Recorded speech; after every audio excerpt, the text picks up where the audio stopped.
You mustn't come to the funeral.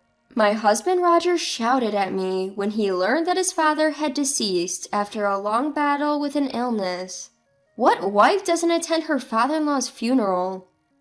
Despite my protest, Roger firmly refused, and I didn't understand why. On the day of the funeral, I sneaked in to observe, and there he was, seated with a woman I didn't recognize at the bereaved family's side. What on earth is going on? Who is that woman? I was shocked and confused, not understanding what was happening, but soon I would learn the shocking truth. I'm Catherine, 30 years old. I married Roger, a 35-year-old office worker, 3 years ago. We don't have any kids yet. Roger often travels for work, only coming home about 3 days a week. While he is away, I devote myself to my hobby of drawing comics. On his days off, we would go shopping together, watch movies, and enjoyed our time as a couple. Roger's mother passed away when he was a child, and his father raised him and his sister Sarah single-handedly. In the early days of our marriage, we would often visit Roger's family, a 2-hour drive away. But when his father fell seriously ill a year ago, our visits gradually decreased. Roger told me, Dad doesn't want you to see him in his emaciated state. So I refrained from visiting. One day, a call came in on Roger's mobile after he returned from work. Dad has passed away? Upon hearing that, I stopped preparing dinner. Roger sighed deeply after hanging up. Was that real? Did you hear that? His condition seems to have worsened suddenly. The one who contacted him was his Uncle Terry. The events leading up to Roger's father passing happened in a flash, and Uncle Terry didn't even have time to call Roger. The funeral would be held the day after tomorrow. Roger seemed quite flustered due to the sudden news. As I was watching him with concern, I softly spoke, but his response was unexpected. I'll come with you to the funeral. No, you absolutely can't come. Why? It's obvious that I should go, right? Shut up. Just listen to what I say and keep your mouth shut. Roger stormed off to his room, hastily packing his suit and change of clothes. But why? Can you tell me why? Shut up! I'm going to stay at my parents' house until the funeral is over. Just remember, you must not come to the funeral. Wait, hold on a minute. Ignoring my panic, my husband Roger left the house. It's only natural for a wife to attend her father-in-law's funeral. Then why isn't it okay for me to go? I was left feeling frustrated and confused. Unable to let it go, I decided to ask about the location of my father-in-law's funeral. I called my sister-in-law Sarah, who I don't usually keep in touch with, but she seemed oddly distant. How come you know about our father's death, Catherine? I heard it from Roger. It's surprising that he has contacted you already. Sarah seemed really puzzled, and for some reason, our conversation wasn't aligning well, but I had no time to worry about that. Roger told me not to come, but I really want to attend the funeral. I appreciate your sentiment, Catherine, but it might be best for you not to come. Why? My father-in-law passed away, right? I want to say my final goodbye, please. After my persistent pleading, there was a moment of silence before she responded. All right, but keep this a secret from Roger, okay? Sarah gave me the location and time of the funeral, but she said, please arrive later than the start time and take a seat where you won't be noticed. I couldn't quite understand why I was being treated this way, but I was able to take bereavement leave from work and decided to go to the funeral. On the day of my father-in-law's funeral, as instructed by Sarah, I arrived a bit late at the funeral venue, and to my surprise, there was an unfamiliar woman sitting next to my husband, Roger, in the seat of the chief mourner. Who is she? Why is she sitting next to my husband? In a state of confusion and not knowing what was going on, I quietly took a seat in the farthest row back. Then I overheard the people in the seat in front whispering, "Is that woman Roger's new wife, Lucy?" Poor Roger. His previous wife apparently handed him divorce papers and just left. I could hear voices whispering. Not only that, I could hear whispers from other attendees speculating about me having an affair or being in debt. The shock was so great that I lost all strength and my heart began to race. I never filed for divorce, and we've never even discussed separation. And what does this remarriage mean? I couldn't catch up with the situation, but from the rumors, I understood that the woman sitting next to my husband was his new wife. She looked to be in her early 20s, and she occasionally caressed her belly, which was visibly swollen even under her loose funeral attire. When it was my turn to pay my respects, I stood up and the previously quiet venue started to buzz. She really had the nerve to show up? What an insensitive woman. I heard as I slowly approached the row where my husband was seated.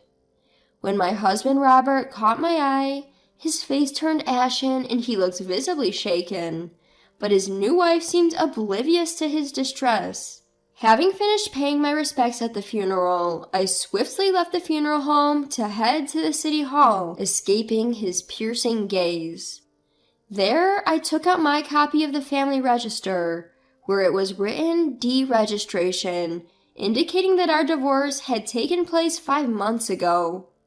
With my hands trembling in fury, my mind went blank.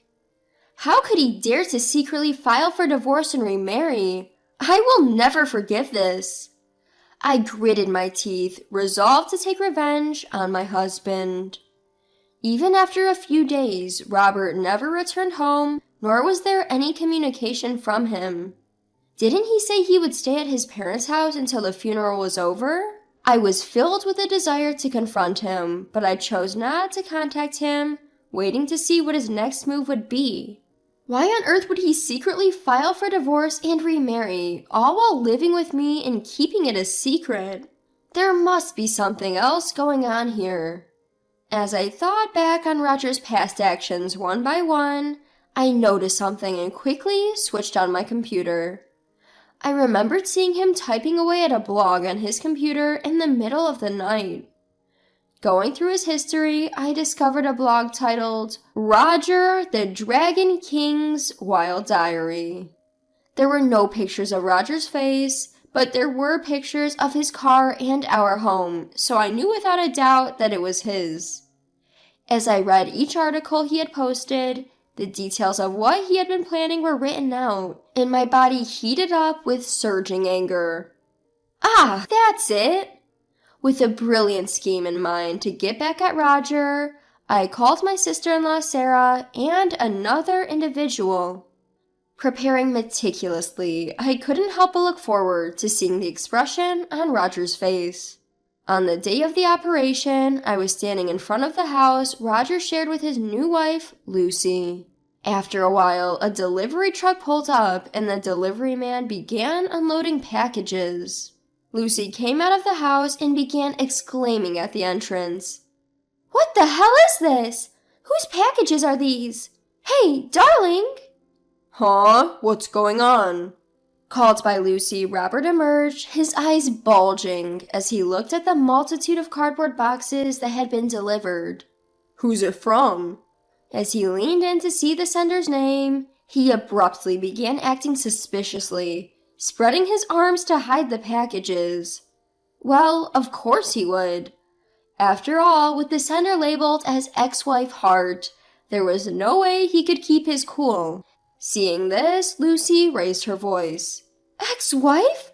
What do you mean by that? I've heard nothing about this." Robert didn't respond to her, but quickly paid the delivery fee of $200, and when he did, he locked eyes with me, hiding in the shadows of a nearby lamppost. "Hey, you! What are you doing here?" "I got your address from your sister Sarah." I turned to Lucy, who was watching our exchange with a puzzled look, and gave her a warm smile. Nice to meet you, Lucy. I'm Catherine, the ex-wife of Roger who sent you these packages. Sorry to surprise you. He unilaterally filed for divorce 5 months ago without telling me. When I showed her our marriage certificate, she seemed a bit taken aback, but then she invited me in, saying, "We shouldn't cause a scene outside." Once inside the living room, I ignored my trembling husband sitting next to Lucy and began to speak. "Lucy, when did you start dating Roger?" "About a year ago. He said he was single. I can't believe it." "Interesting. So he deceives both you and me." Come on, don't say such horrible things, haha. It's just a simple misunderstanding, isn't it? I was speechless at my husband's nonchalant laughter and his utter lack of remorse. "It's unacceptable that you filed for divorce without my consent. I'm suing you for $30,000 in alimony.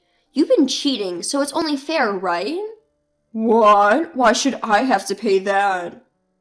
While my husband was fuming with anger, Lucy, on the other hand, seemed quite calm.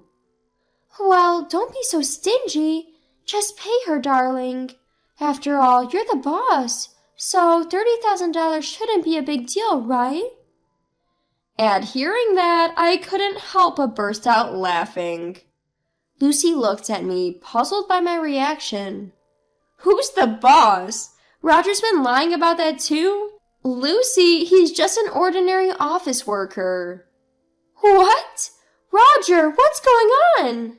As Lucy confronted him, my husband, beads of sweat appearing on his forehead, began to make excuses.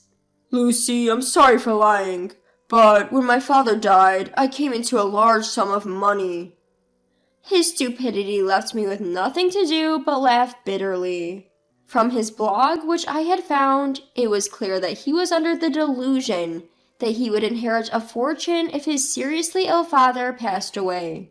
He had lied about his identity to his mistress, got her pregnant without showing any signs of panic, and joyfully documented his plan to divorce me unilaterally. When I slapped the printed pages of his blog onto the table, the doorbell rang. My husband opened the door, and there stood Terry, his uncle. There's no way you'd inherit anything, you idiot. In fact, besides Sarah, Terry was the other person I had contacted. Before entering this house, I had called Terry on my cell phone and had him listen to our entire conversation. You explained to our family that Catherine left you after having an affair and filing for divorce, didn't you? That... Roger seemed unable to come up with an excuse and started to get defensive. Just because of that, it doesn't mean I can't inherit my father's estate. I am his son, after all. You've been disinherited. That's got nothing to do with the estate. Huh? What are you talking about? From what I heard from Terry, Roger was always pestering my in-laws for money. When my father-in-law rejected him, Roger would insult him and sometimes even resort to physical abuse. Recognizing his life was nearing its end, my father-in-law had taken the initiative to disinherit Roger.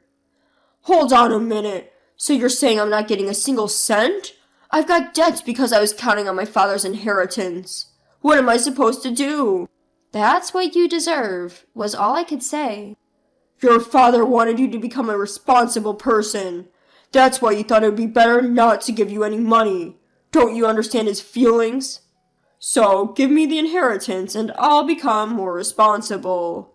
The more Roger spoke, the more I was filled with disgust, and it seems Lucy, his mistress, felt the same. "You told me you were a CEO. That's why I went with you. I got no use for a poor man." Lucy, please, don't say that. Our baby's about to be born. With that, she let out a big sigh and shot a glare at him. "I'll give birth and raise this child by myself. All I need from you is alimony and child support." Lucy, please forgive me. Roger began to sob, but I wasn't about to let him off the hook. "You'll also have to pay me alimony." That's impossible. I don't have that kind of money. Oh, I got it. Catherine, let's give it another go. What? You had the audacity to file for divorce, and now you're asking to remarry? Please, I'm begging you. You can work too. We can repay the debt together. Are you kidding me? Furious at Roger's selfishness, I yelled back, shaking him off my leg and leaving the house with Terry. Soon after, my ex-husband was served with divorce papers from Lucy, who was demanding $20,000 in alimony and $500 a month in child support, according to my sister-in-law Sarah. In addition to the $30,000 in alimony that I had demanded, my ex-husband was swamped with the debt from the mortgage on the house he lived in with Lucy and was reportedly working like a horse from dawn till dusk. Meanwhile, I was enjoying a carefree single life. Sarah, who used to be my sister-in-law, and I have become great friends, and when she comes over to stay, we have a great time chatting. To top it off, a comic strip I drew based on my ex-husband's blog post has received a phenomenal response on social media, and I'm going to publish it. Excitedly contemplating the title for the comic, I'm enjoying my new daily life.